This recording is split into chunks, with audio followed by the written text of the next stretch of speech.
Hello అండి, welcome back to my channel. ఈరోజు special French fries. ఈ ఫ్రెంచ్ ఫ్రైస్ ఎలా చేయాలో చూడండి. ముందుగా పొటాటోస్ని తీసుకోండి.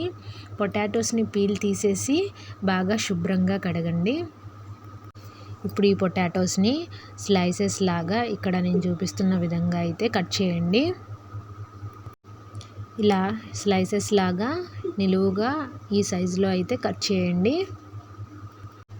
ఇలా కట్ చేసిన తర్వాత ఇందులో స్టార్చ్ ఎక్కువగా ఉంటుంది కాబట్టి 3-4 టైమ్స్ అయినా వాష్ చేయండి.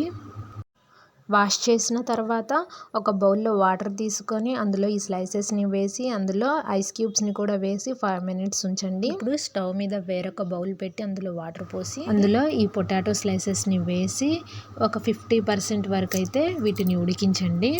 ఈ స్లైసెస్ని మెత్తబడేంత వరకు అయితే ఉడికించవద్దు.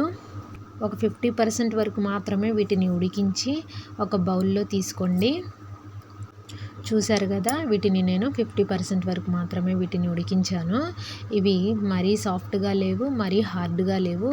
అలా వీటిలో వాటర్ లేకుండా ఒక బౌల్లో అయితే తీసుకున్నాను. ఇప్పుడు ఒక క్లాత్ తీసుకోండి. ఆ క్లాత్లో ఈ స్లైసెస్ని వేయండి. ఈ స్లైసెస్లో ఉన్న నీరంతా ఇంకిపోయేంత వరకు వీటిని ఆరబెట్టండి. వీటిలో ఉన్న నీరంతా ఇంకిపోయిన తర్వాత వీటిని ఒక బౌల్లో తీసుకోండి. ఈ స్లైసెస్ మొత్తాన్ని బౌల్లో తీసుకున్న తర్వాత బౌల్కి మూత పెట్టండి. ఇప్పుడు ఈ బౌల్ని తీసుకెళ్ళి ఒక 1 hour వరకు డీప్ ఫ్రిడ్జ్లో పెట్టండి. ఇలా 1 hour వరకు అయితే పెట్టాలండి. ఒక 1 hour తర్వాత స్టవ్ మీద బాండీ పెట్టి అందులో స్లైసెస్ మునిగేంత వరకు ఆయిల్ పోయండి. ఇప్పుడు ఈ స్లైసెస్ 50% వరకు ఫ్రై చేసి ఒక బౌల్లోకి తీసుకోండి. ఇలా మిగిలిన స్లైసెస్ మొత్తాన్ని కూడా ఆయిల్లో వేసి 50% వరకు వీటిని కూడా ఫ్రై చేయండి. ఇలా 50% వరకు ఇవి కూడా ఫ్రై అయిన తర్వాత మళ్ళీ బౌల్లోకి తీసుకొని పెట్టుకోండి. ఒక 5 minutes ఆగిన తర్వాత మరలా ఇంకొకసారి డీప్ ఫ్రై చేయండి. ఫ్లేమ్ని హై ఫ్లేమ్లో పెట్టండి. ఆయిల్ బాగా హీట్గా ఉండాలండి. ఇలా నూనె బాగా వేడిగా ఉన్నప్పుడు ఈ స్లైసెస్ని అందులో వేయండి. వీటిని గోల్డెన్ కలర్ వచ్చేంత వరకు వీటిని ఫ్రై చేయండి.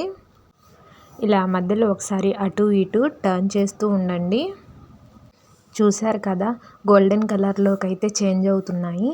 ఇలా గోల్డెన్ కలర్లోకి చేంజ్ అయిన తర్వాత వీటిని ఒక ప్లేట్లోకి తీసుకొని పెట్టుకోండి.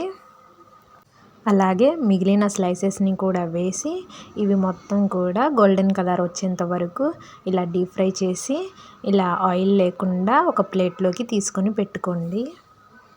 ఇప్పుడు ఈ మొత్తాన్ని ఒక ప్లేట్లోకి తీసుకున్న తర్వాత ఇప్పుడు ఈ స్లైసెస్లోకి సాల్ట్ని వేయండి. సాల్ట్ని వేసేటప్పుడు సరిపడా చూసుకొని వేయండి.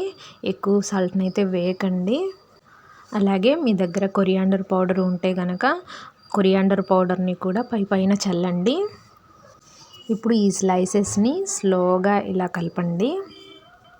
ఇప్పుడు ఈ స్లైసెస్లోకి టొమాటో సాస్తో తింటే కనుక చాలా టేస్టీగా ఉంటాయండి. ఈ విధంగా మీరు ఫ్రెంచ్ ఫ్రైస్ని ఇంట్లోనే తయారు చేసుకోవచ్చండి.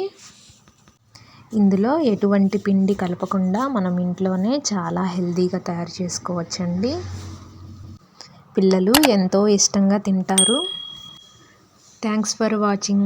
Please subscribe.